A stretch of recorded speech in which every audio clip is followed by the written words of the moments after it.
வரும் மே மாதம் 1ஆம் தேதி மேஷத்தில் இருக்கக்கூடிய குரு பகவான் பெயர்ச்சியாகி ரிஷபத்துக்கு வரப்போகுது. இப்போ பெயர்ச்சி அப்படின்னு சொல்லக்கூடியது நாம எந்த ராசியில பிறந்திருந்தாலும் அதுக்குள்ள ஒரு கிரகம் வந்துட்டு வெளியில போகுது அப்படிங்கிறப்ப அது பெயர்ச்சின்றது பொருள்.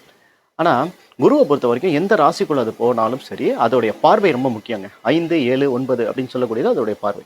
இப்போ உதாரணத்துக்கு ரிஷபத்துல இருந்து 5ஆம் இடமாக கன்னி ராசியை பார்க்கும், 7ஆம் இடமாக விருச்சக ராசியை பார்க்கும், 9ஆம் இடமாக மகர ராசியை பார்க்கும். அப்போ இந்த 3 ராசிகள் மேல் இந்த குருவின் பார்வை விழுவுறப்ப அவங்களுக்கு ஒரு சிறப்பான விஷயங்கள் நடைபெறும்.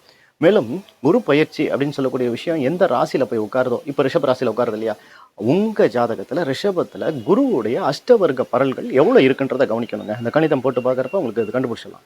அப்போ அந்த பரல்கள் 4க்கு மேற்பட்ட மாதிரி இருந்ததுன்னா ரிஷபத்துல இருக்கக்கூடிய குரு பொதுவாக உங்களுக்கு நன்மை செய்வார் அப்படின்றது அர்த்தம். குரு பயிற்சி அப்படின்னு சொல்லக்கூடியது யாருக்கும் தீங்கு செய்யறது கிடையாது. குரு அப்படின்னு சொல்லக்கூடிய விஷயத்தோட பார்வை தான் ரொம்ப முக்கியம். சரிங்களா? அதனால இந்த பயிற்சி சிறப்பாக இருக்கும்.